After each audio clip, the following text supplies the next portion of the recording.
안녕하세요. 사연동행입니다. 세상을 살다 보면 그 누구에게도 꺼내지 못한 이야기가 한둘쯤은 있죠. 이곳은 그런 마음들을 조용히 들어주는 작은 공간입니다. 구독은 공짜지만 그 마음은 참 귀하고 고맙습니다. 구독해주신다면 큰 힘이 될 거예요. 자, 그럼 오늘의 사연 시작합니다. 안녕하세요. 저는 유튜브에 사연을 보내는 시청자입니다. 오늘 여러분께 들려드릴 이야기는 제가 직접 겪은 일은 아니고요. 제 지인의 실화입니다. 너무나 충격적이고 복잡한 이야기라서 꼭 많은 분들께 들려드리고 싶어서 이렇게 사연을 보내게 되었어요. 주인공은 태수라는 45살 남성입니다. 작은 가구 공장을 운영하고 있고요.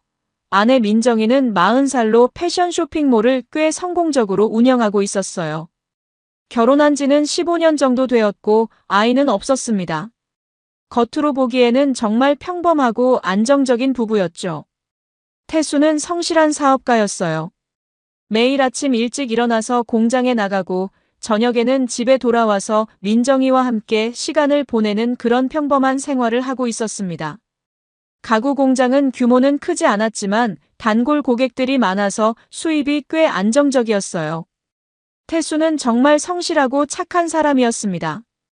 제가 직접 만나본 바로는 남을 먼저 생각하고 가족을 정말 소중하게 여기는 그런 사람이었어요. 민정이는 패션에 대한 감각이 뛰어난 여성이었습니다. 온라인 쇼핑몰을 운영하면서 직접 모델들과 촬영도 하고 SNS 팔로워도 몇만 명이나 될 정도로 꽤 유명했어요. 스타일링 실력이 좋아서 업계에서도 인정받고 있었죠. 외모도 나이에 비해 정말 젊어 보이고 예뻤어요. 사업 수완도 좋아서 쇼핑몰 매출이 꾸준히 늘고 있었답니다.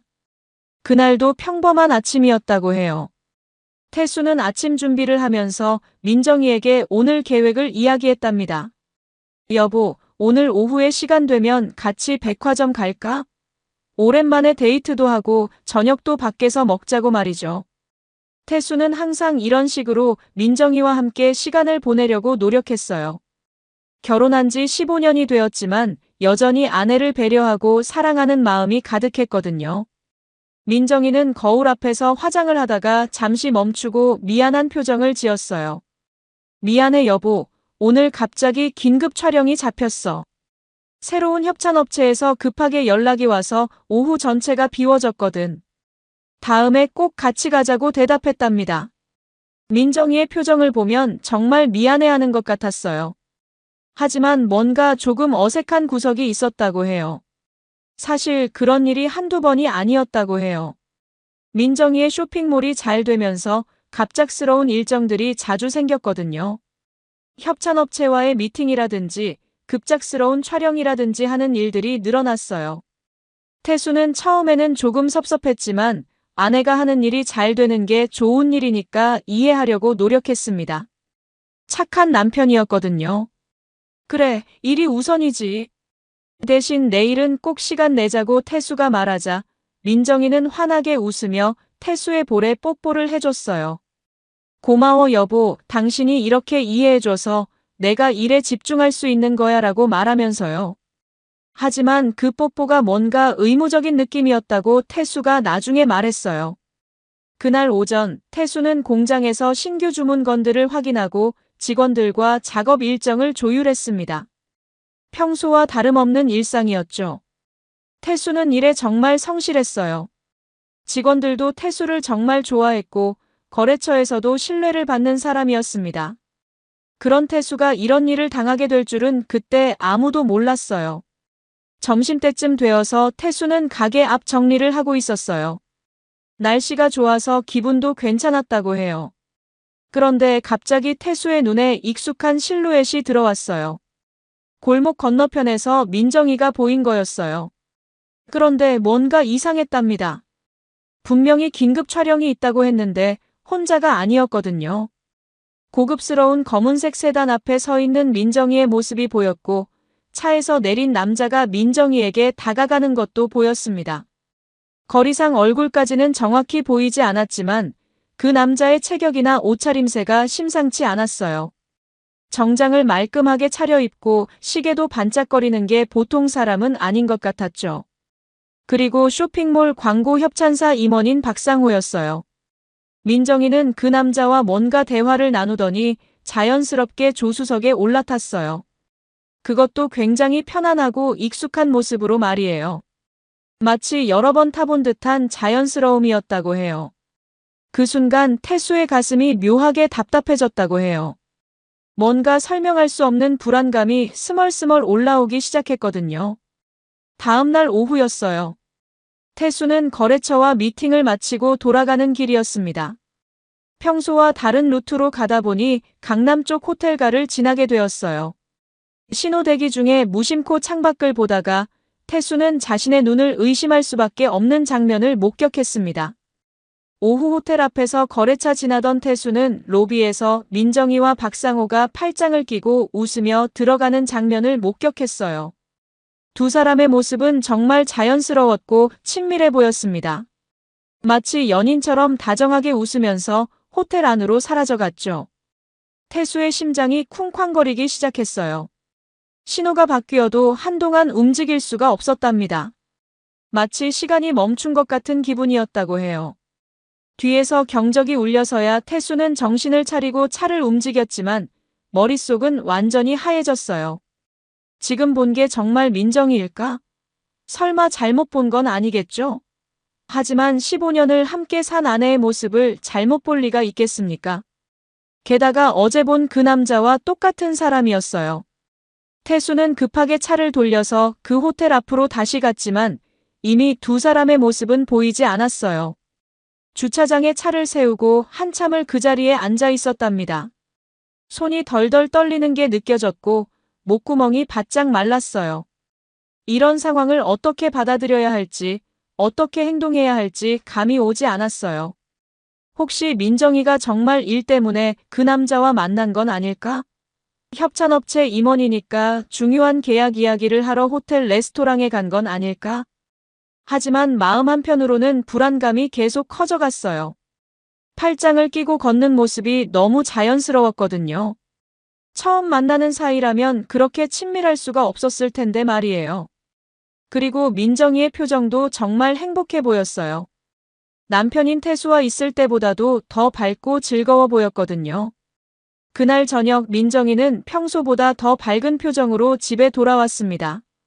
얼굴이 약간 상기되어 있었고 뭔가 들뜬 기분인 것 같았어요. 화장도 다시 고쳐한 것 같았고 향수 냄새도 평소와 달랐어요. 여보, 오늘 하루 어땠어? 라고 물으면서 뺨에 뽀뽀까지 해줬어요. 그 순간 태수는 정말 복잡한 감정이 들었다고 해요. 내가 본 게 정말 맞는 건가? 아니면 착각한 건가? 오늘은 뭐 했어? 라고 태수가 자연스럽게 물었을 때 민정이는 아무렇지도 않게 대답했어요. 오늘은 사무실에서 온라인 주문 정리하고 새로운 상품 기획 회의했어. 요즘 워낙 바쁘다 보니까 시간 가는 줄 모르겠어라고 말이죠. 거짓말이었습니다. 적어도 오후에는 분명히 호텔에 있었는데 사무실에서 일했다고 하니까요. 그 순간 태수는 가슴이 철렁 내려앉는 느낌이었다고 해요. 결혼 후 처음으로 아내가 자신에게 거짓말을 하는 모습을 본 거였거든요. 아니, 처음일 리가 없겠죠. 모르는 사이에 얼마나 많은 거짓말들이 있었을지 생각하니 더 끔찍했습니다. 믿었던 사람이 이렇게 자연스럽게 거짓말을 할 수 있다는 사실이 충격적이었어요. 그날부터 태수는 민정이를 유심히 관찰하기 시작했어요. 전화를 받을 때 목소리가 달라지는 것, 핸드폰을 뒤집어서 놓는 습관, 평소보다 늦게 들어오는 날이 늘어나는 것들이 하나둘씩 눈에 띄기 시작했습니다. 특히 핸드폰을 화장실까지 가져가는 걸 보면서는 정말 확신이 들었어요. 예전에는 그런 적이 없었거든요. 태수는 민정이의 작은 변화들을 세심하게 관찰했어요. 평소보다 화장을 더 진하게 하는 것, 새로운 옷을 자주 사는 것, 그리고 향수 냄새도 예전과 달랐어요. 뭔가 자신을 더 예쁘게 꾸미려고 노력하는 것 같았는데 그게 남편인 자신을 위한 게 아니라는 걸 직감적으로 알 수 있었어요. 특히 핸드폰 사용 패턴이 완전히 바뀌었어요. 예전에는 핸드폰을 거실 테이블에 그냥 놓고 다녔는데 이제는 항상 뒤집어서 놓거나 다른 방에 가져가더라고요. 전화가 오면 누가 전화했는지도 말하지 않고 문자가 와도 내용을 숨기려고 했어요. 그리고 대화 패턴도 달라졌어요. 예전에는 하루 있었던 일들을 자세히 얘기해줬는데 이제는 대충 얼버무리거나 별일 없었어라고 말하는 경우가 많았어요.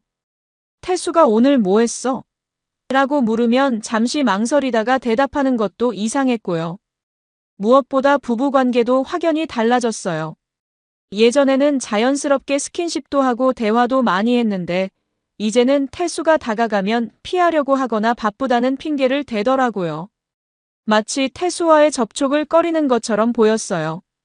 며칠 더 지켜본 결과 태수는 더 이상 혼자서는 감당할 수 없다고 판단했습니다. 확실한 증거 없이는 민정이를 추궁할 수도 없었고 혹시 자신의 착각일 수도 있었거든요. 전문가의 도움이 필요했어요. 인터넷을 검색해서 평판이 좋은 흥신소를 찾았고 조심스럽게 연락을 취했어요. 처음에는 정말 떨렸답니다. 내가 지금 뭘 하고 있는 건지, 이게 정말 옳은 일인지 확신이 서지 않았거든요.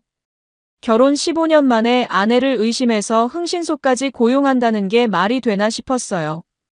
흥신소는 생각보다 깔끔한 사무실이었어요. 사장은 중년의 남성으로 이런 일에 상당한 경험이 있어 보였어요. 이런 의뢰는 정말 많습니다. 요즘 시대가 그렇죠. 확실한 증거를 확보해 드릴 테니까 너무 걱정하지 마세요라고 말했답니다. 대략 어느 정도 의심이 드시는 거예요?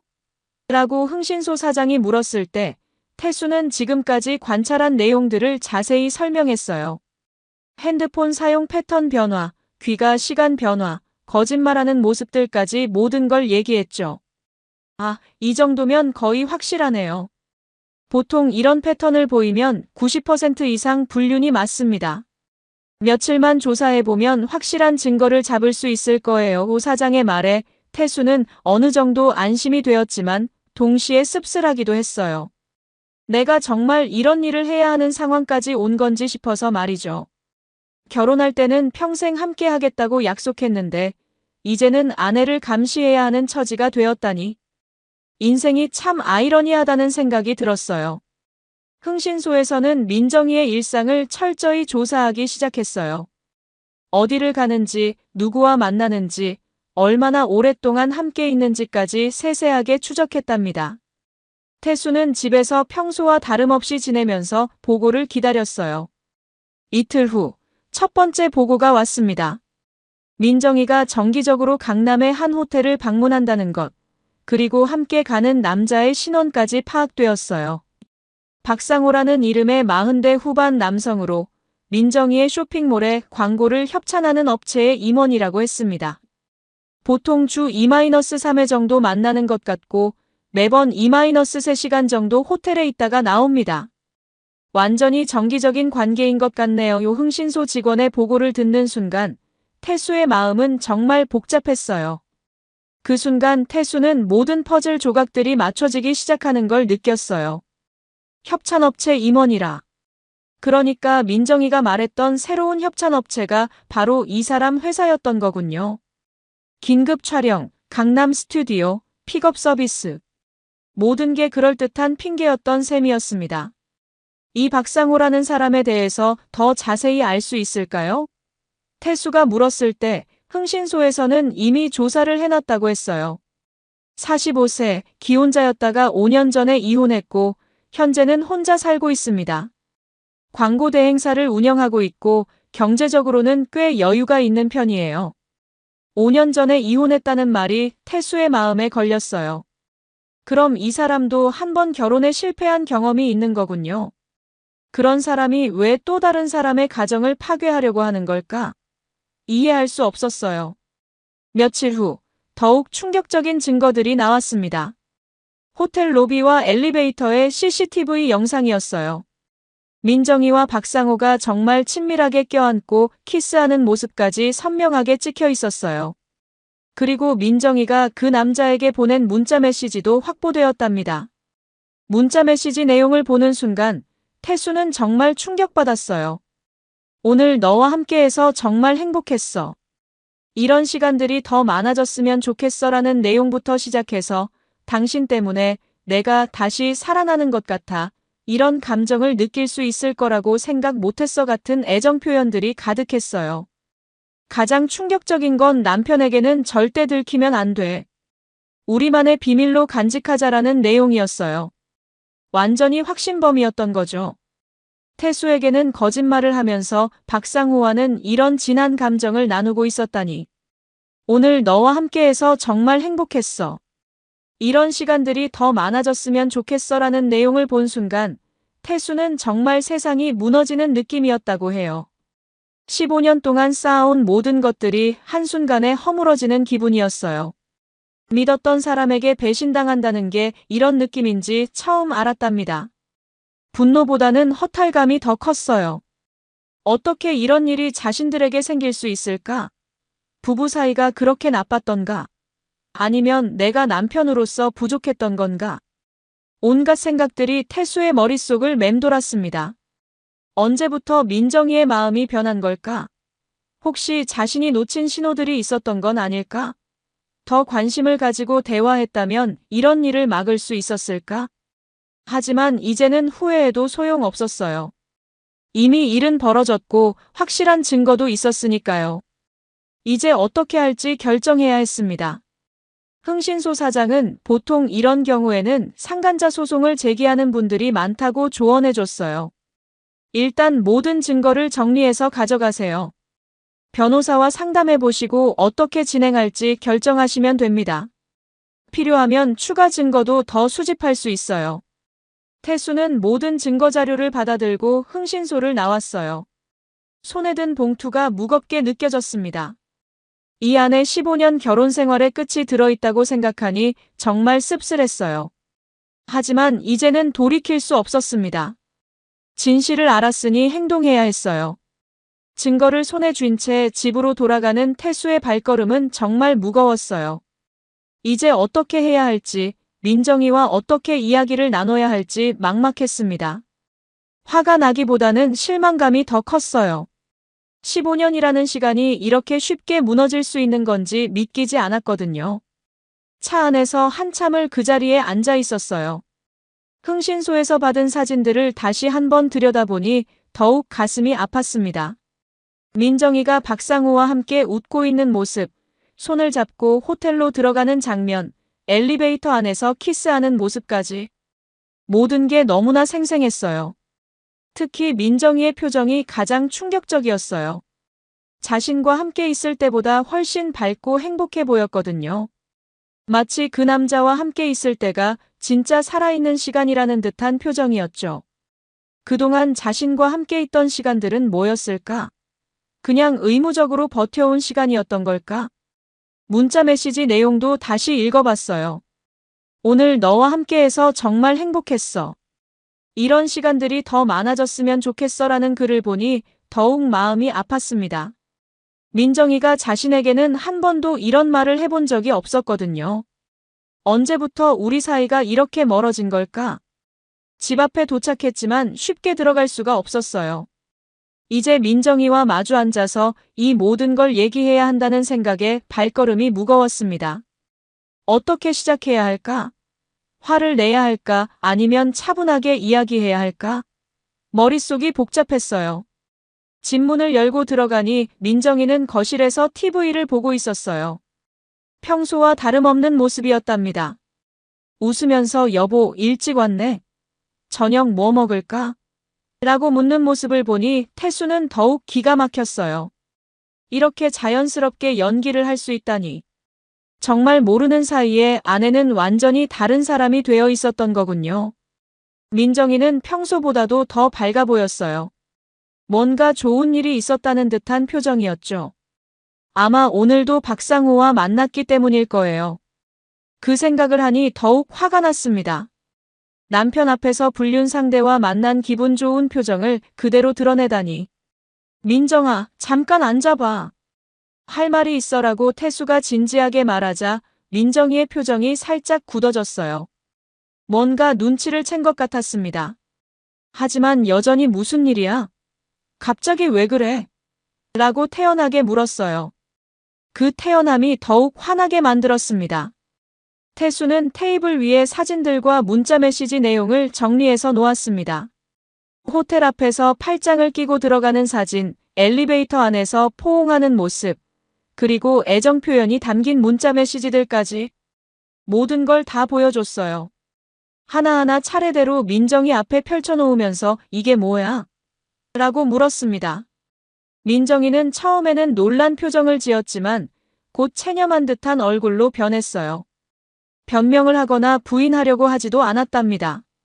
그냥 한숨을 쉬면서 어떻게 알았어? 라고 물었어요. 그 순간 태수는 정말 허탈했다고 해요. 미안하다는 말도 잘못했다는 말도 없이 어떻게 알았냐니요. 이게 중요한 게 아니잖아. 왜 이런 짓을 했는지가 중요하지. 태수가 목소리를 높이자 민정이는 오히려 당당한 표정을 지었어요. 그럼 뭐 어쩌라고? 이미 들킨 건데 변명해서 뭐해? 왜 그랬어? 우리가 뭐가 부족했길래 이런 짓을 했어? 라고 태수가 목소리를 높이며 물었을 때 민정이는 오히려 당당하게 대답했어요. 상호 부장님은 나를 진짜 여자로 대해줘.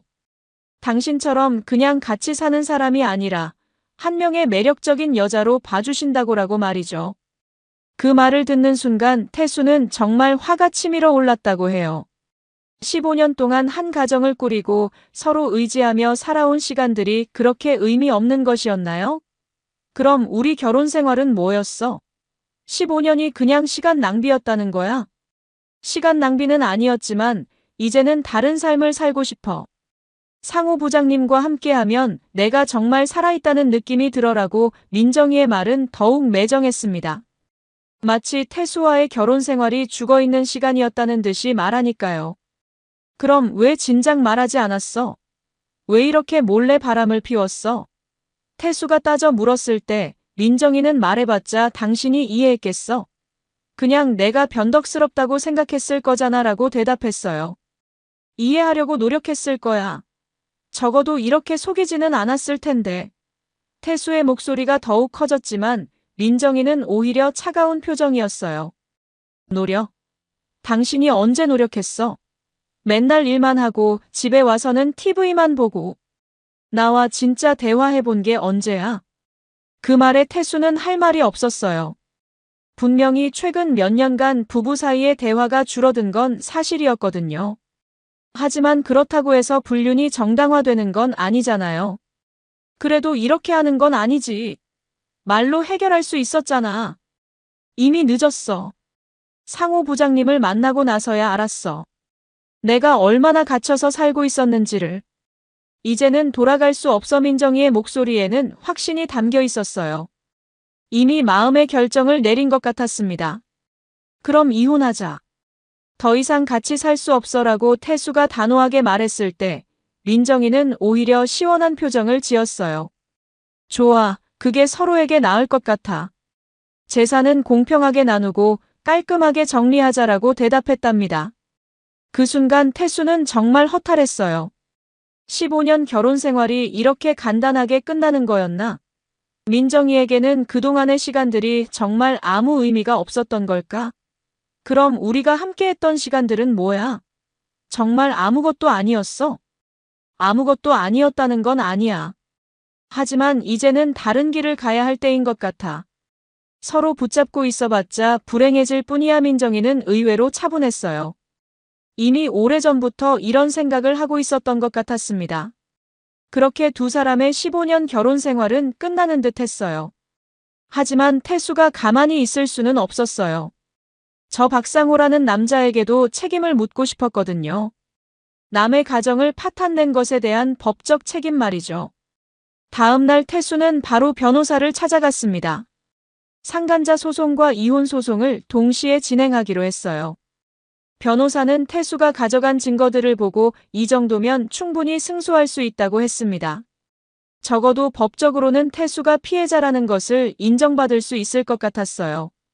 불륜 증거가 이렇게 명확하면 상간자 소송에서 이기는 건 어렵지 않습니다. 다만 상대방이 어떤 반박을 할지는 지켜봐야겠네요. 변호사의 말에 태수는 조금 안심이 되었어요. 적어도 법적으로는 자신이 옳다는 것을 증명할 수 있을 것 같았거든요. 박상호에게 내용 증명을 보내고 정식으로 소송을 제기했습니다. 위자료와 손해배상을 요구했어요. 그런데 며칠 후 상대방 변호사로부터 연락이 왔어요. 박상호 씨 측에서도 할 말이 있다고 하니 조만간 만나서 이야기해보자고 하더라고요. 뭔 할 말이 있다는 건지 태수는 궁금했지만 어쨌든 법정에서 만나게 될 거라고 생각했어요. 그들이 무슨 변명을 늘어놓든 태수가 가진 증거는 확실했으니까요. 며칠 후 첫 번째 조정 신청이 들어왔고 법원에서 만나기로 했어요. 그날 아침 태수는 옷을 정갈하게 차려입고 법원으로 향했어요. 드디어 그 박상호라는 인간과 직접 대면하게 되는 거였죠. 법원 조정실에 들어가니 박상호가 이미 와 있었어요. 생각보다 점잖아 보이는 외모였답니다. 40대 후반의 중년 남성으로 정장을 깔끔하게 차려입고 있었죠. 조정위원이 중재하는 가운데 이야기가 시작되었어요. 태수가 먼저 지난 몇 달간의 상황을 설명하고 증거자료들을 제시했습니다. 호텔 출입 영상, 친밀한 사진들, 애정이 담긴 문자 메시지까지. 누가 봐도 명확한 불륜의 증거였죠. 박상호는 처음에는 아무 말도 하지 않고 가만히 듣고만 있었어요. 그런데 태수의 이야기가 끝나자 갑자기 웃기 시작하더라고요. 비웃는 듯한 그 웃음소리가 조정실 안에 울려 퍼졌습니다. 뭐가 그렇게 웃기다는 거야? 라고 태수가 화를 내며 물었을 때 박상호는 더욱 의미심장한 표정을 지었어요. 태수 씨, 혹시 기억나는 게 없으세요? 5년 전쯤의 말이에요라고 조용히 말했습니다. 그 순간 태수는 갑자기 심장이 멎는 것 같았다고 해요. 5년 전이라. 그때 무슨 일이 있었더라? 머릿속이 하얘지면서 뭔가 불길한 예감이 들기 시작했어요. 5년 전에 뭔 일이 있었다는 거야? 라고 태수가 당황하며 물었을 때 박상호는 그저 의미심장한 미소만 지었어요. 곧 알게 될 거예요. 재판에서 만나줘라고 말하면서 일어났습니다. 조정위원이 양쪽이 합의점을 찾지 못한 것 같으니 정식 재판으로 진행하시겠습니까? 라고 물었을 때 양쪽 모두 고개를 끄덕였어요. 태수는 박상호가 무슨 말을 하려는 건지 궁금했지만 동시에 불안하기도 했습니다. 그날 조정은 결렬되었고 정식 재판으로 넘어가게 되었어요. 집으로 돌아가는 태수의 머릿속은 복잡했습니다. 박상호가 말한 5년 전이라는 게 무슨 의미일까? 혹시 자신이 모르는 무언가가 있는 건 아닐까? 집에 와서 태수는 민정이에게 오늘 있었던 일을 간단히 이야기했어요. 조정은 실패했고 재판으로 가게 됐어. 그런데 박상호가 이상한 말을 하더라고. 5년 전 얘기를 꺼내면서 민정이는 5년 전이 뭔데? 그때 우리한테 무슨 일이 있었나? 라고 물었지만 태수도 정확히 기억나지 않았어요. 다만 뭔가 불길한 예감만이 계속 들었습니다. 며칠 후 정식 재판 일정이 잡혔다는 통보를 받았어요. 태수는 변호사와 함께 재판 준비를 하면서도 계속 5년 전 일을 떠올려 보려고 했어요. 하지만 딱히 특별한 일이 생각나지 않았습니다. 아마 그냥 허세일 거예요. 불륜을 저질러 놓고 뭔 핑계를 대려는 거겠죠 라고 변호사가 말했지만 태수는 왠지 그렇지 않을 것 같다는 생각이 들었어요. 박상호의 표정이 너무 확신에 차 있었거든요. 재판이 몇 주 후로 잡혔고 그동안 태수는 불안한 마음으로 지냈습니다. 혹시 정말로 자신이 모르는 무언가가 있는 건 아닐까? 5년 전에 정말 무슨 일이 있었던 걸까? 그런 생각들이 머릿속을 떠나지 않았어요. 민정이는 그동안 박상호와 연락을 완전히 끊었다고 했어요. 이제 와서 변명할 것도 없고 재판 결과를 기다리는 수밖에 없어라고 말했지만 그녀도 박상호가 무슨 말을 하려는 건지 궁금해하는 것 같았어요.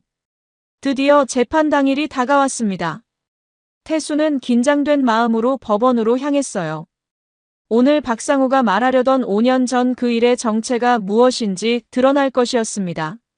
재판이 시작되었습니다. 법정에는 태수와 민정이 그리고 박상호와 그의 변호사가 앉아 있었어요. 재판장의 표정도 심각했습니다. 태수의 변호사가 먼저 박상호의 불륜 행위에 대해 설명했어요. 기혼자인 민정이와 부적절한 관계를 맺어 가정을 파탄시켰다는 내용이었죠. 증거 자료들도 다시 한번 제시되었습니다.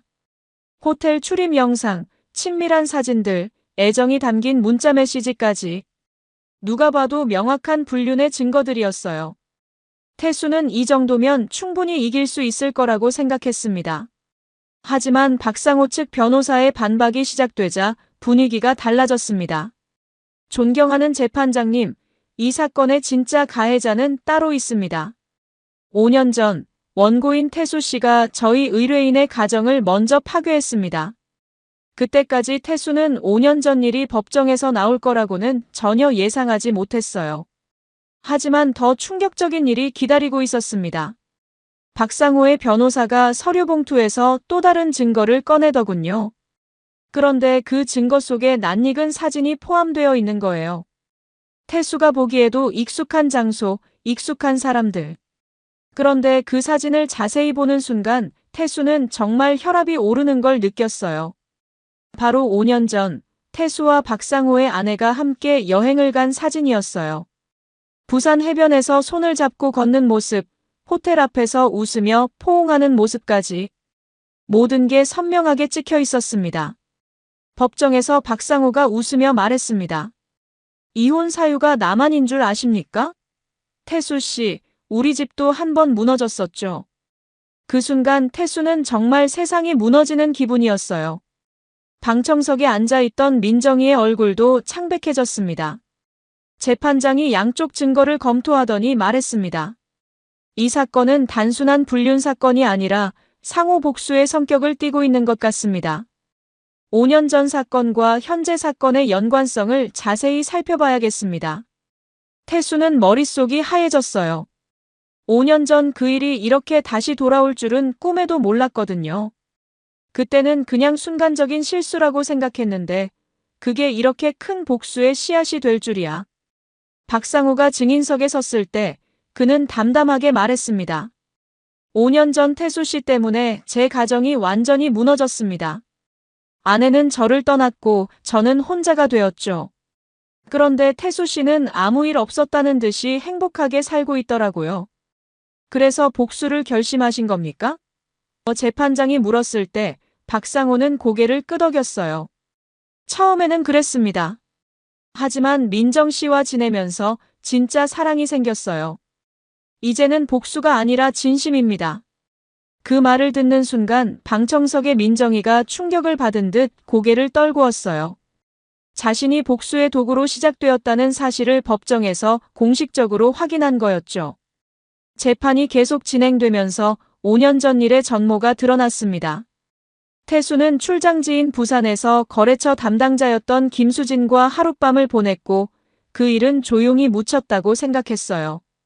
하지만 박상호는 그 사실을 알고 있었고 결국 그것 때문에 부부가 이혼하게 되었던 거죠.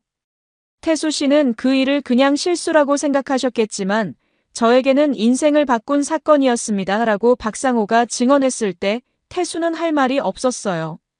분명히 자신이 먼저 잘못한 것이 맞았으니까요. 하지만 박상호의 행동도 정당화될 수는 없었어요. 피고인의 과거 피해 경험이 현재의 불륜을 정당화할 수는 없습니다. 라고 재판장이 판단했어요. 복수는 또 다른 범죄일 뿐이었거든요. 민정이도 증인석에 섰습니다. 저는 상호 부장님이 처음부터 복수 목적으로 접근했다는 사실을 전혀 몰랐어요. 진심으로 저를 사랑한다고 믿었거든요. 라고 떨리는 목소리로 증언했어요. 그럼 지금도 박상호 씨와의 관계를 지속하고 싶으십니까? 라고 재판장이 물었을 때 민정이는 한참을 망설이다가 대답했어요. 모르겠습니다. 모든 게 거짓으로 시작되었다는 걸 알고 나니까 뭐가 진실인지 확신할 수 없어요.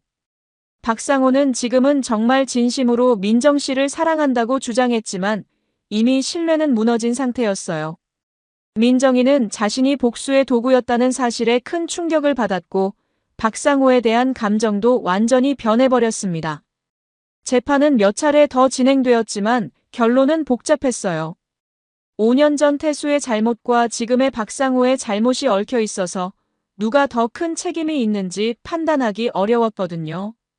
하지만 한 가지 분명한 건 모든 사람이 상처를 입었다는 사실이었어요.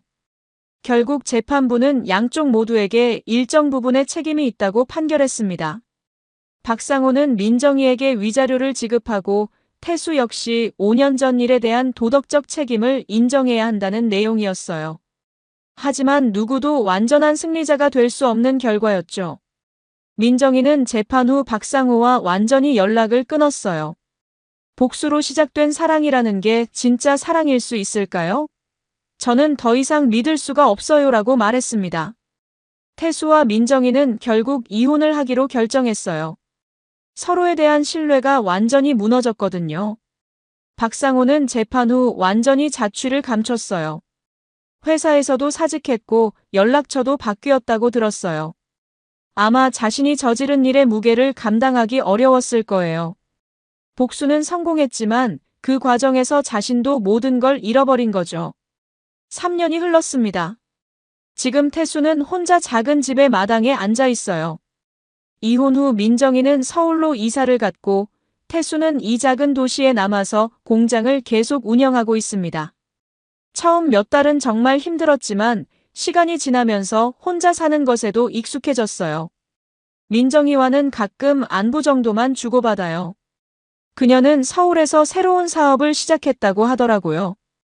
패션 관련 일은 계속하고 있지만 이제는 좀 더 신중하게 사람들을 만난다고 했어요.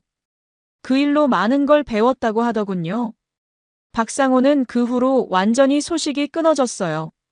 누군가로부터 들은 바로는 고향으로 내려가서 조용히 살고 있다고 하던데 확실하지는 않아요. 솔직히 그가 어떻게 살고 있는지 궁금하지도 않습니다. 다시는 만나고 싶지 않은 사람이에요. 태수는 아직 새로운 사람을 만날 생각은 없어요. 이번 일을 겪으면서 사람을 믿는다는 게 얼마나 어려운 일인지 깨달았거든요. 그냥 혼자 조용히 살면서 일에만 집중하는 게 편합니다. 공장 일도 예전보다 더 열심히 하고 있어요.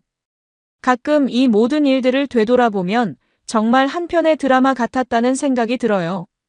복수, 배신, 진실 폭로까지. 이런 일이 실제로 일어날 줄은 꿈에도 몰랐거든요. 하지만 이 모든 일을 통해 많은 것을 배웠어요. 가장 큰 깨달음은 과거의 실수가 어떻게 돌아올지 모른다는 것이에요. 5년 전 그 하룻밤의 실수가 이렇게 큰 복수로 돌아올 줄은 상상도 못했거든요. 그리고 복수는 결국 모든 사람을 불행하게 만든다는 것도 알았어요. 지금 생각해보면 우리 부부 관계도 이미 오래전부터 문제가 있었던 것 같아요. 서로에게 식상해져 있었고 진짜 소통도 없었죠. 박상호가 개입하지 않았다고 해도 언젠가는 다른 이유로 문제가 생겼을지도 모르겠어요. 요즘은 마음이 많이 평온해졌어요. 분노도 거의 사라졌고 그냥 담담하게 하루하루를 살아가고 있습니다. 마당에 앉아서 이 이야기를 정리하면서 문득 이런 생각이 들었어요. 끝난 줄 알았는데 우린 그날부터 이미 망가져 있었네. 박상호가 민정이에게 접근한 그 순간부터가 아니라 5년 전 제가 실수했던 그 순간부터 모든 게 시작되었던 거군요. 그때부터 우리는 이미 파멸로 향하고 있었던 건지도 모르겠어요. 자, 이렇게 해서 제 동료의 충격적인 이야기가 끝났습니다. 정말 복잡하고 씁쓸한 이야기였죠? 5년 전의 실수가 이렇게 큰 복수로 돌아올 줄은 누가 알았겠어요. 결국 태수도 민정이도 박상호도 모두 불행해진 이야기였습니다. 여러분들은 이런 상황이라면 어떻게 하실 건가요? 과거의 실수 때문에 이런 복수를 당한다면, 그리고 자신의 배우자가 복수의 도구로 이용당했다는 사실을 알게 된다면 말이에요. 댓글로 여러분의 생각을 들려주세요. 여러분, 오늘 사연 어떻게 들으셨나요? 지금 이 순간 무슨 생각이 드셨는지도 궁금합니다. 여러분의 소중한 생각을 댓글로 남겨주세요. 지금까지 사연동행이었습니다. 함께 해주신 모든 분들께 진심으로 마음 깊이 감사드립니다. 방송 끝나기 전에 혹시 아직 구독과 좋아요 안 누르셨다면 그 한 번의 클릭이 이 채널을 계속 이어가게 하는 큰 힘이 된답니다. 다음 사연에서 다시 인사드릴게요. 여러분 평안하세요. 안녕하세요. 사연동행입니다. 세상을 살다 보면 그 누구에게도 꺼내지 못한 이야기가 한둘쯤은 있죠. 이곳은 그런 마음들을 조용히 들어주는 작은 공간입니다. 구독은 공짜지만 그 마음은 참 귀하고 고맙습니다. 구독해주신다면 큰 힘이 될 거예요. 자, 그럼 오늘의 사연 시작합니다. 안녕하세요. 저는 올해 42살 민수라고 합니다. 작은 카센터를 운영하며 평범하게 살아온 사람이죠. 결혼한 지 7년 되었고 아내 수진이는 39살로 대학병원에서 간호사로 일하고 있습니다. 평소에는 정말 평범한 부부라고 생각했어요. 서로 바쁜 일상 속에서도 나름대로 화목하게 지냈다고 여겼습니다. 아침에 일어나면 수진이가 커피를 내려주고 저는 아내 출근길에 차로 데려다주는 게 일상이었거든요. 저녁에는 함께 드라마도 보고 주말에는 가끔 영화도 보러 가고 그랬습니다. 그런데 제 인생을 완전히 뒤바꾼 그날이 오고야 말았습니다. 지난주 목요일 저녁이었어요. 카센터에서 망일을 마치고 집에 돌아가려던 참이었죠. 하루 종일 엔진오일 갈고 타이어 교체하고 정비하느라 온몸이 기름 냄새에 절어있던 상태였습니다. 평소보다 조금 늦은 시간이었는데 마지막 손님 차량 정비를 마무리하고 있던 참이었거든요. 그때 군대 동기 철호한테서 급하게 전화가 왔습니다. 야, 민수야, 너 지금 어디야? 급한 일 있어서 그러는데 혼자 있을 때 전화해. 평소에 이렇게 다급하게 연락하는 친구가 아니었는데 뭔가 심상치 않더라고요. 철호는 원래 차분한 성격이거든요. 무슨 일인지 궁금했지만 카센터에 직원들도 있고 해서 집에 가서 전화할게라고 했습니다. 집에 도착해서 수진이가 샤워하는 동안 철호한테 다시 전화를 걸었습니다. 화장실에서 물소리가 들려오고 있었어요. 야, 뭔 일이야?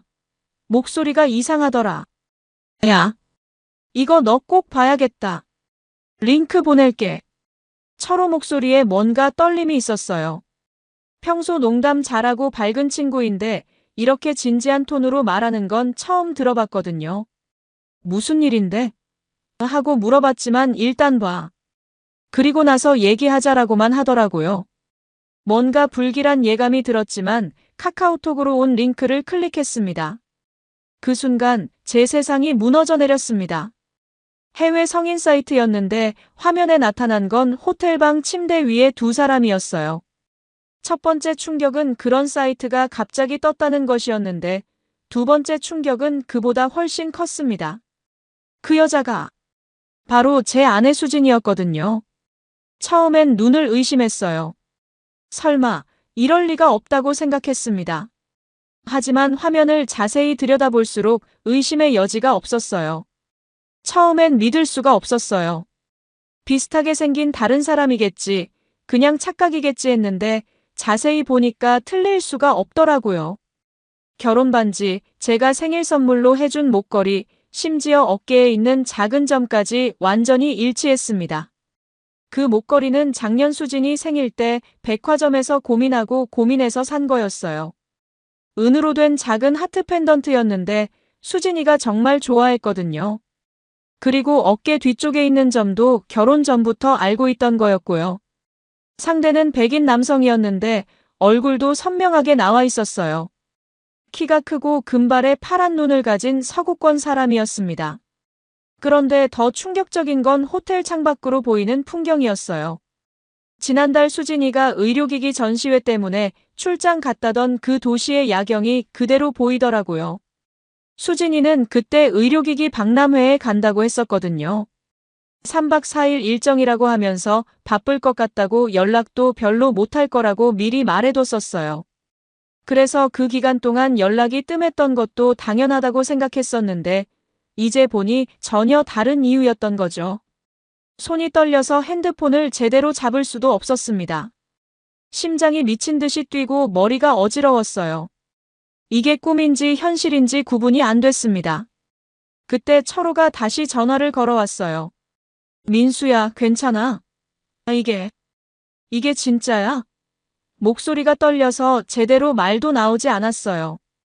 야, 미안하다. 내가 우연히 발견한 건데 너한테 말 안 할 수가 없었어. 외국인 계정에서 올린 거야. 제목도 한국어랑 영어가 섞여 있고 촬영 날짜도 표시돼 있더라. 촬영 날짜를 확인해 보니 정확히 수진이가 출장 갔던 그 주말이었습니다. 날짜와 시간까지 정확하게 일치했어요. 그 주말에 수진이는 토요일 오후에 전화해서 회의가 길어져서 좀 늦을 것 같다고 했었거든요. 그런데 그 시간에 이런 일을 하고 있었던 거네요. 영상 제목에는 한국어로 한국 간호사라고 적혀 있었고 영어로는 더 자극적인 표현들이 써 있었습니다. 그 순간 화장실에서 샤워를 마친 수진이가 나왔어요. 여보, 누구랑 통화해? 평소와 똑같은 밝은 목소리였습니다. 마치 아무 일도 없었다는 듯이 말이죠. 머리에 타월을 두르고 있는 모습이 평소와 다름없었어요. 응, 철호야. 별거 아니야. 저도 모르게 평상시처럼 대답했지만 속으로는 온갖 생각이 복잡하게 돌고 있었어요. 이걸 어떻게 받아들여야 할지, 무엇부터 해야 할지 머릿속이 하얘졌습니다. 수진이는 태연하게 드라이어로 머리를 말리기 시작했고 저는 그 모습을 멍하니 바라볼 수밖에 없었습니다. 7년 동안 함께 살아온 아내가 갑자기 낯선 사람처럼 느껴졌어요. 그날 밤은 한잠도 못 잤습니다. 수진이는 평소처럼 드라마를 보자고 했지만 저는 도저히 집중할 수가 없었어요. 옆에 앉아서 웃고 있는 아내를 보면서도 머릿속에는 그 영상이 계속 재생되고 있었거든요. 이게 정말 내가 알던 수진이가 맞나? 7년 동안 함께 살면서 이런 사람인 줄 몰랐나 하는 생각들이 꼬리에 꼬리를 물고 이어졌습니다. 수진이는 제가 이상한 걸 전혀 눈치채지 못하는 것 같았어요. 평소처럼 오늘 카센터에서 뭐 특별한 일 없었어? 라고 물어보기도 하고 내일 점심에 뭐 먹을까 같은 일상적인 대화를 나누려고 했습니다. 다음 날 아침 수진이가 출근하고 난 뒤 저는 곧바로 철호를 만났습니다.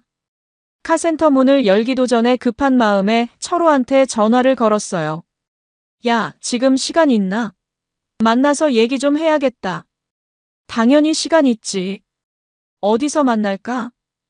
철호도 제 심정을 이해하는지 바로 시간을 내주었습니다. 카센터 근처 커피숍에서 만나기로 했어요.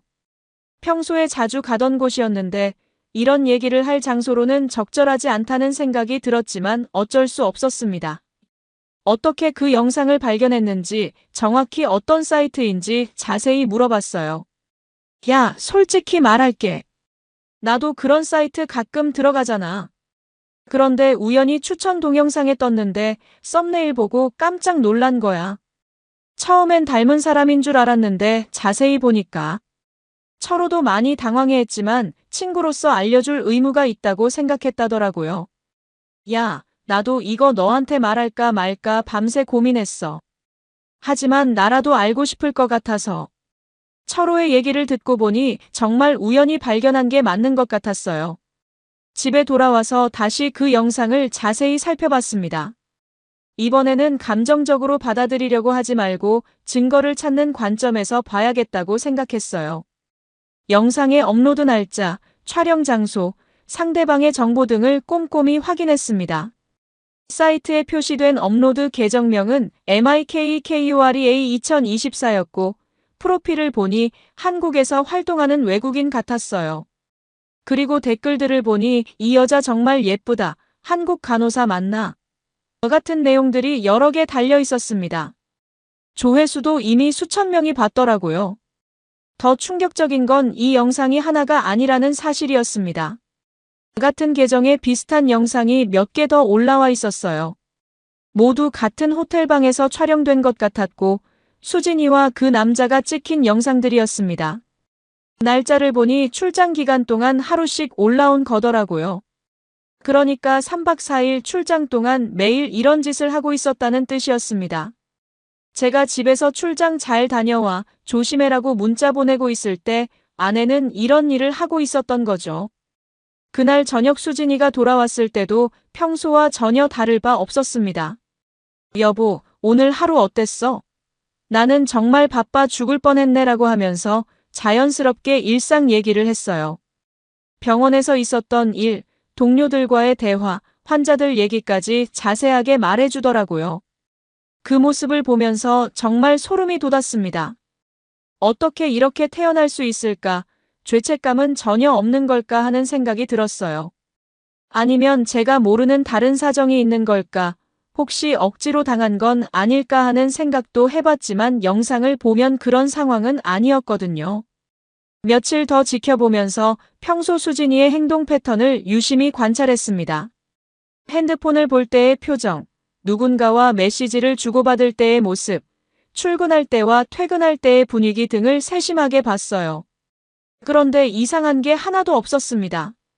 정말 평범한 일상을 보내는 아내의 모습 그대로였어요. 오히려 평소보다 더 다정하게 대해주는 것 같기도 했습니다. 여보, 요즘 피곤해 보이는데 괜찮아? 몸살이라도 걸린 거 아냐? 라고 걱정해주기도 했고요. 하지만 제 마음속 의심은 점점 커져만 갔습니다. 출장 때 얘기를 다시 떠올려 보니 이상한 점들이 하나둘 보이기 시작했어요. 평소 출장 갈 때는 일정표도 보여주고 숙소 정보도 알려줬는데 그때는 회사에서 다 알아서 해준다며 자세한 얘기를 안 했거든요. 그리고 출장 기간 동안 전화통화도 평소보다 짧았어요. 회의 때문에 바빠서라고 했지만 지금 생각해보니 다른 이유가 있었던 거죠. 연락할 때도 대부분 문자 메시지로 했고 통화할 때도 뭔가 급하게 끊는 경우가 많았습니다. 그때부터 저는 본격적으로 증거 수집을 시작하기로 했습니다. 일단 그 사이트의 영상들을 모두 캡처해뒀고 업로드 계정의 정보도 스크린샷으로 저장했어요. 그리고 수진이 출장 갔던 날짜와 영상 업로드 날짜를 비교해서 정리했습니다. 모든 게 완벽하게 일치했어요. 또한 영상에 나오는 호텔의 특징들을 찾아봤는데 수진이가 묵었다던 호텔과 내부 인테리어가 똑같더라고요. 일주일 정도 혼자서 끙끙 앓고 있었는데 이대로는 안 되겠다는 생각이 들었습니다. 전문가의 도움이 필요하다고 판단했어요. 인터넷에서 찾은 한 컴퓨터 전문가한테 연락을 해봤습니다. 사이버 수사나 디지털 포렌식을 전문으로 하는 사람이었어요. 상황을 설명하고 그 남자가 누구인지, 어떻게 연락했는지 알아낼 수 있는지 물어봤습니다. IP 추적이나 계정 분석을 통해서 어느 정도는 파악할 수 있을 거예요. 다만 시간과 비용이 좀 들어갈 수 있습니다. 라고 하더라고요. 며칠 후 그 전문가로부터 연락이 왔습니다. 계정 추적 결과가 나왔습니다. 만나서 얘기하시죠. 긴장된 마음으로 만나러 갔어요. 업로드한 사람은 미국 국적의 마이클이라는 남성이고 현재 한국에서 일하고 있는 것으로 파악됩니다. 의료기기 회사 소속으로 한국 병원들을 상대로 영업활동을 하는 사람이네요. 그 순간 모든 퍼즐이 맞아떨어졌습니다. 수진이가 일하는 병원에도 이런 의료기기 영업사원들이 자주 온다고 했었거든요. 더 자세한 정보도 있습니다. 이 사람 소셜미디어 계정도 찾았는데 한국 생활하는 모습들이 올라와 있네요. 그리고 특이한 점은 한국 여성들과의 사진도 여러 장 올라와 있습니다. 전문가가 보여준 마이클의 인스타그램을 보니 정말 충격적이었어요. 한국 여성들과 클럽에서 찍은 사진, 호텔에서 찍은 셀카, 심지어 은밀한 내용을 암시하는 게시물들까지 올라와 있었습니다.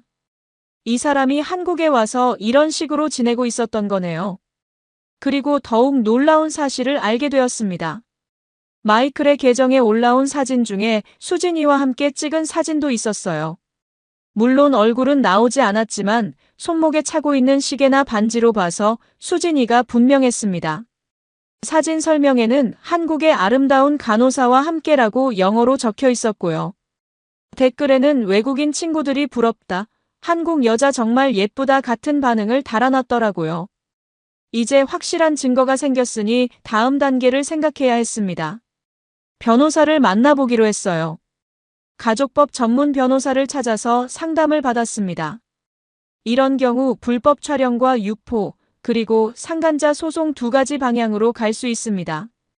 특히 상대방이 외국인이고 영상을 해외 사이트에 올린 것까지 포함하면 처벌 수위가 높아질 수 있어요.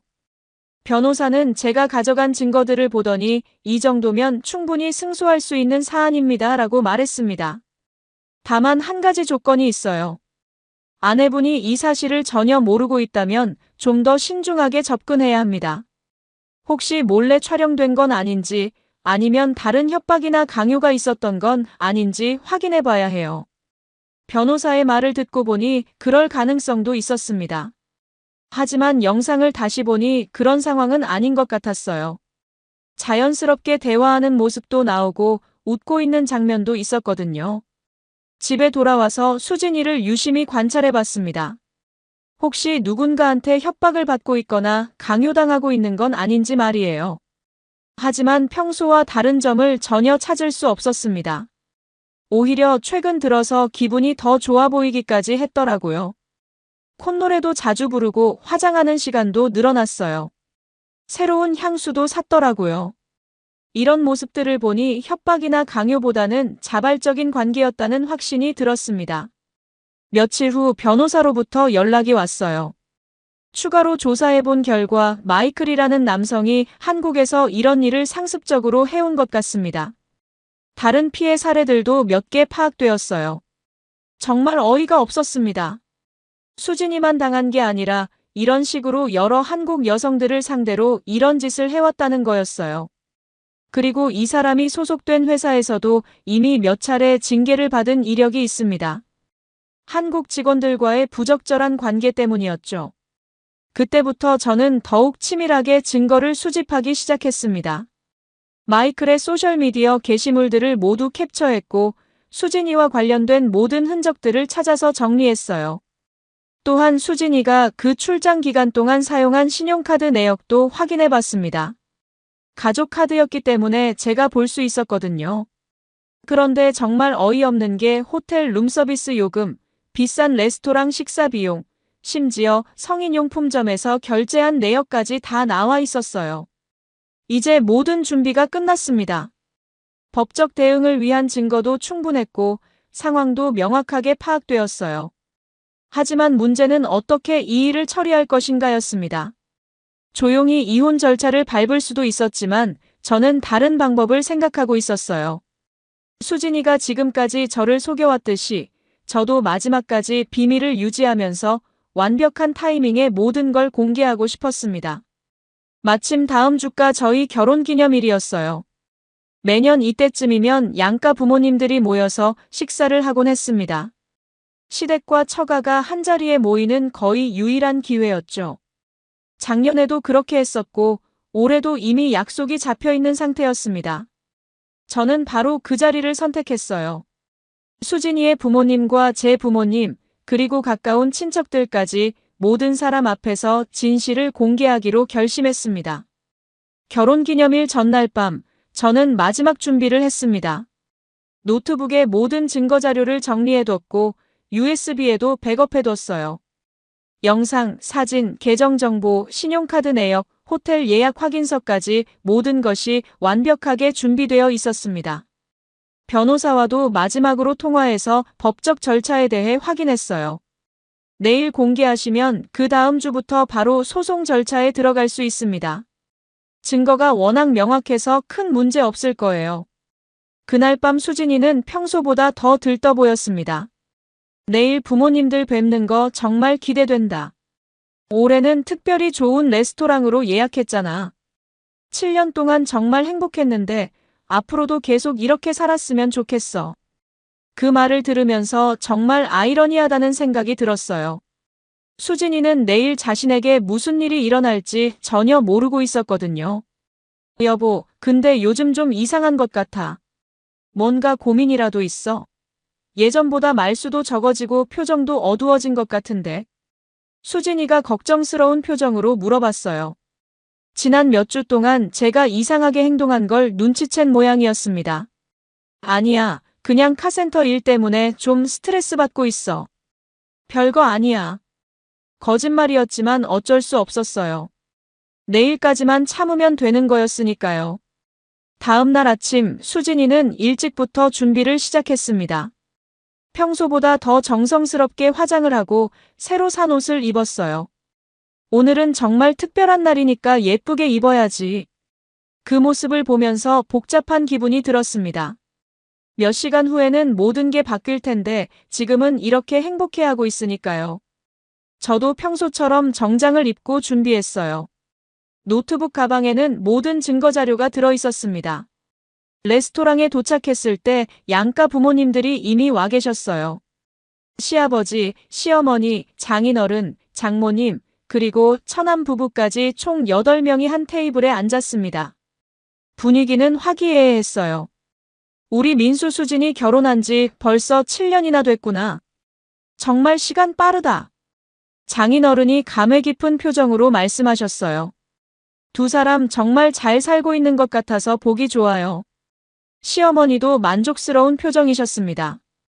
식사가 진행되는 동안 저는 계속 시계를 봤어요. 언제 꺼낼까, 어떤 타이밍이 좋을까 고민하고 있었거든요. 수진이는 평소처럼 밝게 이야기를 나누고 있었어요. 최근 병원에서 있었던 일들, 새로운 의료 장비 도입 이야기, 동료들과의 에피소드까지 재미있게 얘기하더라고요. 부모님들도 즐겁게 들으시면서 웃고 계셨고요. 그런데 수진아, 요즘 출장이 많다면서 힘들지 않아? 시어머니가 걱정스럽게 물어보셨어요. 네, 의료기기 박람회나 교육 때문에 가끔 출장을 가긴 하는데 괜찮아요. 오히려 새로운 걸 배울 수 있어서 좋더라고요. 수진이의 대답을 들으면서 저는 속으로 쓴웃음을 지었어요. 정말 뻔뻔하다는 생각이 들었거든요. 디저트가 나오고 분위기가 한창 좋을 때였습니다. 저는 가방에서 노트북을 꺼냈어요. 죄송합니다. 잠깐만 시간을 좀 주세요. 여러분께 보여드릴 게 있습니다.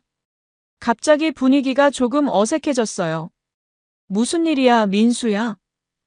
아버지가 의아한 표정으로 물어보셨습니다. 오늘 이 자리에서 여러분께 꼭 말씀드려야 할 일이 있어서요. 우리 결혼 7년 동안의 진실에 대해서요. 노트북을 테이블 중앙에 놓고 화면을 모든 사람이 볼 수 있게 조정했습니다. 이 자리에서 제가 아내와 결혼을 계속할 수 없는 이유를 보여드리겠습니다. 순간 테이블이 조용해졌어요. 수진이의 얼굴에서 혈색이 사라지기 시작했습니다. 여보, 뭐 하는 거야? 떨리는 목소리로 물어봤지만 저는 대답하지 않았어요. 재생 버튼을 눌렀습니다. 화면에 호텔방이 나타났고 곧이어 수진이와 마이클의 모습이 선명하게 보였어요. 순간 테이블의 모든 사람들이 숨을 멈췄습니다. 장모님이 어머나 하고 소리를 지르셨고 시아버지는 이게 뭔 소리야 하며 자리에서 벌떡 일어나셨어요. 숟가락 떨어지는 소리가 여기저기서 들렸습니다. 이거 합성이에요. 수진이가 창백한 얼굴로 외쳤어요. 자리에서 벌떡 일어나면서 노트북을 닫으려고 했지만 제가 막았습니다. 합성? 그럼 이것도 합성이겠네. 저는 미리 준비한 다른 증거들을 하나씩 보여주기 시작했어요. 마이클의 소셜미디어 게시물, 신용카드 사용 내역, 호텔 예약 확인서까지 모든 것을 차례대로 펼쳐놨습니다. 이 사람은 마이클이라는 미국인이야. 당신 병원에 의료기기 영업 나오는 사람이지. 지난달 당신이 출장 갔을 때 같은 호텔에 묵었고 이 영상들을 찍어서 해외 성인 사이트에 올렸어. 제 목소리는 차분했지만 속으로는 분노가 끓어오르고 있었어요. IP 추적도 해봤고 계정 정보도 다 확인했어. 변호사한테도 상담받았고. 장인어른이 자리에서 일어나시더니 수진이한테 다가갔어요. 수진아, 이게 정말이야? 아니에요, 아빠. 이건 누군가 저를 모함하려고 만든 거예요. 합성이라고요. 수진이는 계속 부인했지만 목소리가 점점 작아지고 있었어요. 시어머니는 충격을 받으신 채로 말을 잇지 못하고 계셨고 장모님은 눈물을 글썽이고 계셨습니다. 그럼 이 신용카드 사용 내역도 합성이야? 저는 출장 기간 동안의 카드 사용 명세서를 꺼냈어요. 호텔 룸서비스, 고급 레스토랑, 심지어 성인용품점까지. 이것도 다 합성이라고 할 거야? 수진이는 이제 완전히 말문이 막힌 상태였어요. 얼굴이 새하얗게 질려서 지금이라도 쓰러질 것 같았습니다. 처남이 갑자기 소리를 쳤어요. 누나, 이게 진짜야? 정말 이런 짓을 한 거야?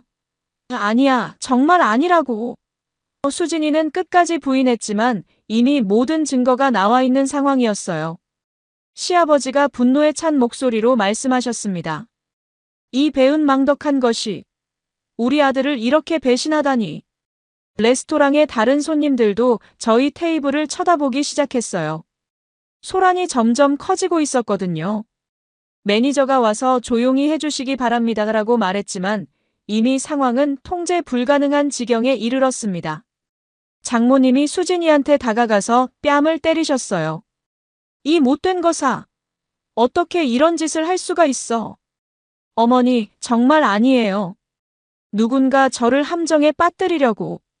수진이는 계속 변명을 늘어놓았지만 아무도 믿지 않았어요. 증거가 너무나 명확했거든요. 저는 서류 봉투를 하나 더 꺼냈습니다. 변명은 법정에서 하세요. 내일부터 상간자 소송과 불법 촬영 유포 고소 절차에 들어갑니다. 그 자리는 완전한 아수라장이 되었습니다. 시댁 쪽과 처가 쪽이 서로 고성을 주고받았고 수진이는 울면서 계속 억울하다고 주장했어요. 정말로 모르는 일이에요. 누군가 제 얼굴을 합성해서 만든 거라고요.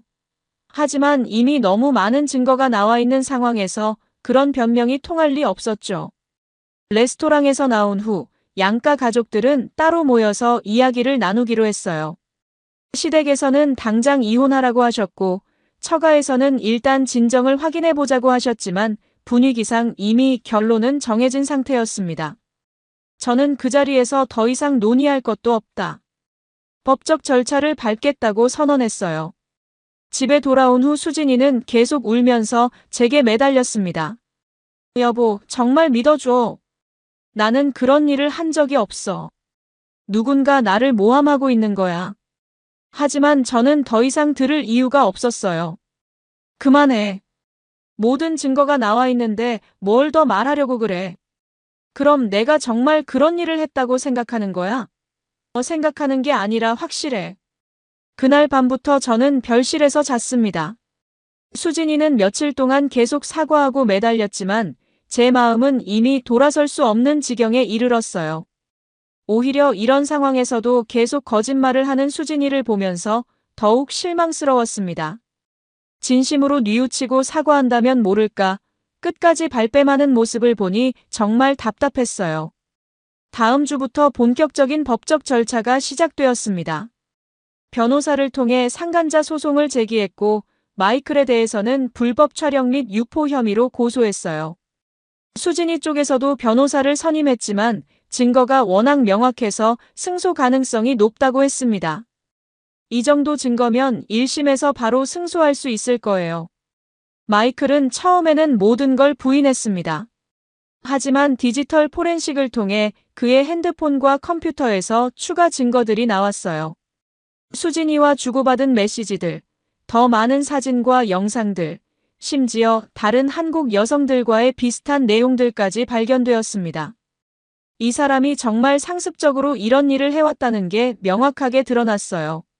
수진이도 결국 변호사의 권유로 일부 사실을 인정하게 되었습니다. 일시적인 감정의 혼란이었다며 깊이 반성하고 있다고 했지만 이미 늦은 상황이었어요. 더구나 영상이 해외 사이트에 올라간 것에 대해서는 전혀 몰랐다고 주장했지만 마이클과의 메시지에서 촬영에 동의했다는 내용이 발견되어 변명의 여지가 없었습니다. 재판 과정에서 더 충격적인 사실들이 밝혀졌어요. 마이클은 한국에서 2년 동안 이런 식으로 활동해왔고 수진이 외에도 최소 5명 이상의 한국 여성들과 비슷한 관계를 맺었다는 게 확인되었습니다. 그리고 이런 영상들을 해외 사이트에 올려서 수익까지 얻고 있었다는 사실도 밝혀졌어요. 정말 계획적이고 악질적인 범죄였던 거죠. 재판은 생각보다 빨리 끝났습니다. 1심에서 상간자 소송은 완전 승소했고 위자료도 전액 인정받았어요. 마이클에 대한 형사 고발도 집행유예와 함께 거액의 벌금형이 나왔습니다. 더 중요한 건 그가 소속된 회사에서 즉시 해고되었고 관련 업계에서 완전히 퇴출되었다는 점이었어요. 한국에서의 활동도 불가능해졌고 결국 본국으로 돌아가야 하는 상황이 되었습니다. 수진이는 병원에서도 징계를 받았어요. 처음에는 경고 수준이었는데 이 사건이 언론에까지 알려지면서 결국 사직하게 되었습니다.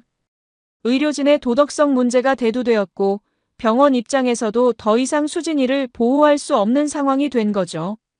동료들 사이에서도 완전히 고립되었고 친구들과의 관계도 모두 끊어졌다고 들었어요. 처가 쪽에서는 수진이를 완전히 외면했습니다.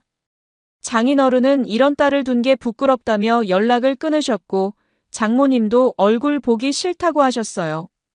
처남 부부도 마찬가지였고요. 친척들 사이에서도 완전히 왕따가 되었습니다. 결혼식 때 축하해주던 모든 사람들이 등을 돌린 거죠. 가장 힘든 건 수진이의 부모님이셨을 거예요. 평생 자랑스러워하던 딸이 이런 일로 망신을 당하게 되었으니까요. 특히 장모님은 그 일 이후로 건강이 많이 악화되셨다고 들었어요. 스트레스 때문에 혈압이 오르고 잠도 제대로 못 주무신다고 하더라고요. 정말 안타까운 일이었지만 수진이가 자초한 일이었으니 어쩔 수 없었습니다. 이혼 절차도 순조롭게 진행되었어요. 수진이 쪽에서는 재산 분할을 요구했지만 유책 배우자라는 이유로 거의 인정받지 못했습니다. 오히려 제가 받은 위자료가 더 컸어요.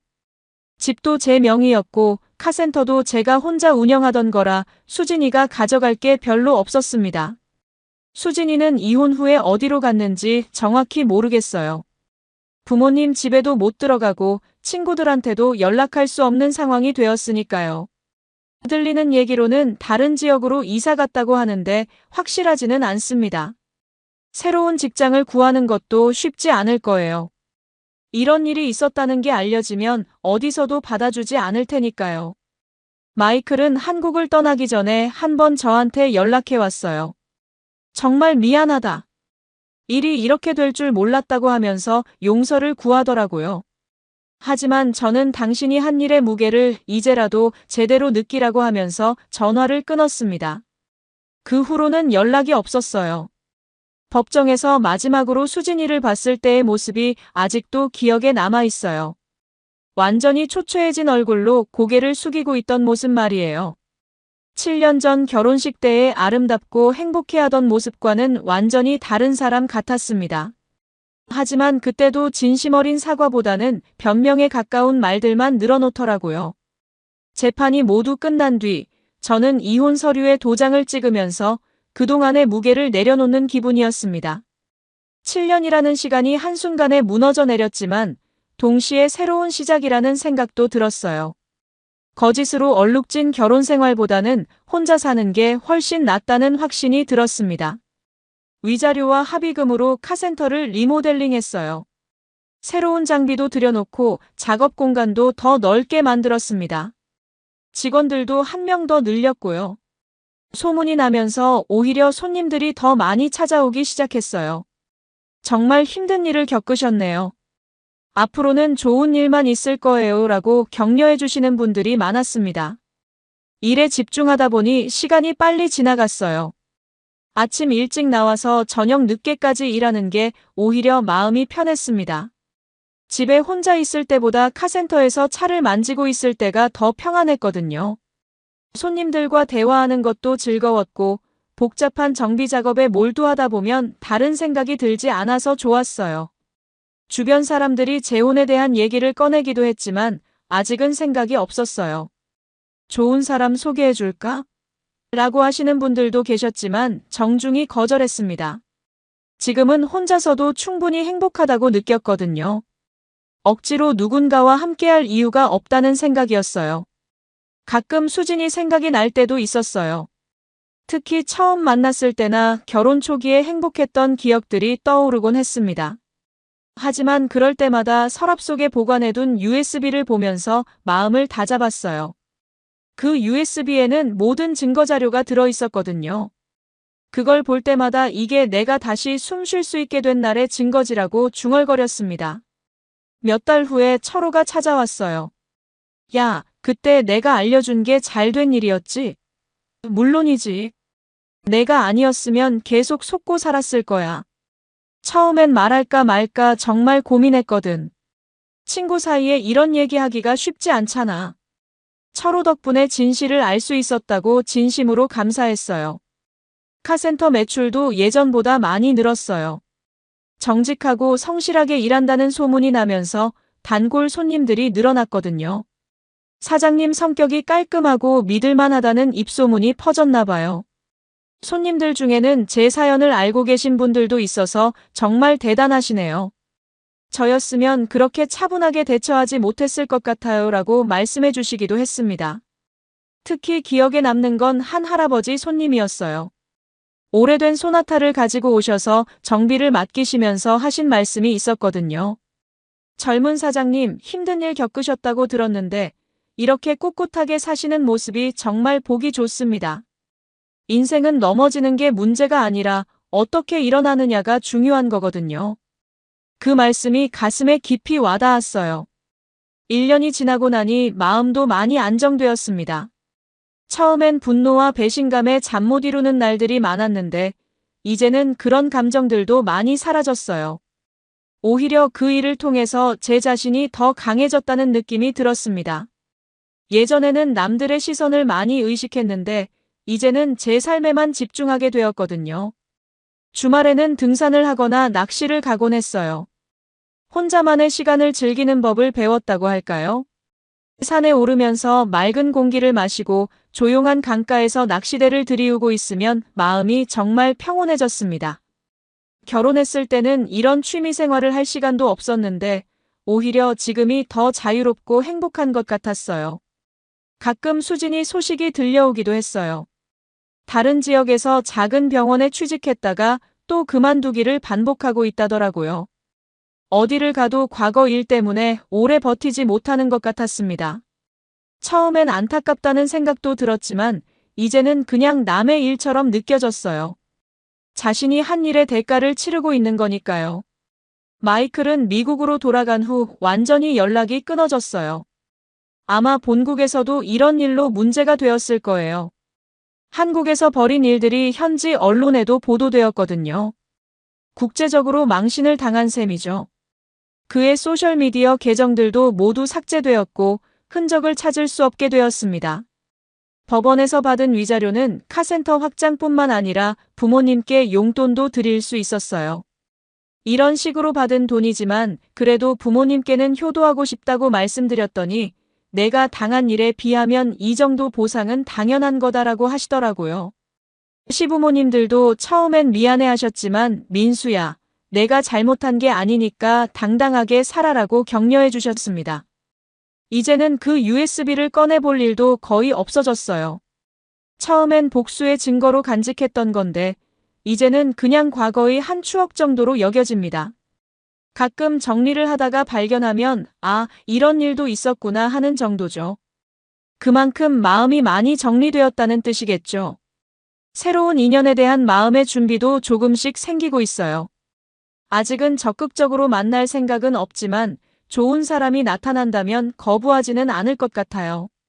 다만 이번에는 정말 신중하게 접근할 생각입니다. 사람을 판단하는 눈도 예전보다 많이 좋아졌다고 자신해요. 카센터 직원들과의 관계도 더욱 좋아졌어요. 예전에는 사장과 직원의 관계였다면 이제는 진짜 가족 같은 느낌이에요. 제가 겪은 일을 알고 있어서인지 더욱 따뜻하게 대해주고 저 역시 직원들을 더 챙기게 되었습니다. 사장님, 정말 많이 변하셨네요. 예전보다 훨씬 편해 보이세요라는 말을 들을 때마다 뿌듯했어요. 결국 그 충격적인 사건은 제 인생에서 전환점이 되었습니다. 처음엔 세상이 무너지는 것 같았지만 결과적으로는 더 나은 삶을 살게 된 계기가 되었어요. 거짓으로 포장된 행복보다는 진짜 평안이 얼마나 소중한지 깨달았습니다. 그리고 혼자서도 충분히 행복할 수 있다는 것도 알게 되었고요. 지금 제 삶은 예전보다 훨씬 가벼워졌어요. 더 이상 누군가의 거짓말에 속지 않아도 되고 의심하며 살 필요도 없습니다. 매일 아침 일어나면 새로운 하루에 대한 기대감이 생겨요. 카센터에서 만나는 손님들, 함께 일하는 직원들, 모든 관계가 진실하고 소중하게 느껴집니다. 그렇게 민수의 인생은 더 가벼워지고 더 평온해졌습니다. 7년의 결혼 생활은 끝났지만 진짜 인생은 이제부터 시작이라는 생각으로 하루하루를 살아가고 있어요. 이 이야기는 42세 민수가 군대 동기의 제보로 아내 수진 39세의 충격적인 불륜 사실을 알게 되면서 시작됩니다. 해외 성인 사이트에 업로드된 영상을 통해 아내가 출장 중 외국인 의료기기 영업사원 마이클과 불륜을 저질렀다는 것을 발견하죠. 민수는 치밀하게 증거를 수집한 후 결혼기념일 양가 가족 모임에서 모든 사실을 공개했습니다. 법적 대응을 통해 상간자 소송에서 승소하고 위자료를 받았으며 마이클은 불법 촬영 유포로 처벌받고 한국에서 추방되었어요. 수지는 직장에서 해고되고 가족들에게 외면당하며 완전히 고립되었습니다. 결국 민수는 깔끔하게 이혼하고 위자료로 카센터를 확장해 더욱 성공적인 사업을 운영하게 되었죠. 여러분이라면 이런 상황에서 어떻게 하셨을까요? 바로 폭로할 건지 아니면 민수처럼 치밀하게 준비해서 완벽한 타이밍에 모든 걸 공개할 건지 궁금하네요. 여러분, 오늘 사연 어떻게 들으셨나요? 지금 이 순간 무슨 생각이 드셨는지도 궁금합니다. 여러분의 소중한 생각을 댓글로 남겨주세요. 지금까지 사연동행이었습니다. 함께 해주신 모든 분들께 진심으로 마음 깊이 감사드립니다. 방송 끝나기 전에 혹시 아직 구독과 좋아요 안 누르셨다면 그 한 번의 클릭이 이 채널을 계속 이어가게 하는 큰 힘이 된답니다. 다음 사연에서 다시 인사드릴게요. 여러분 평안하세요.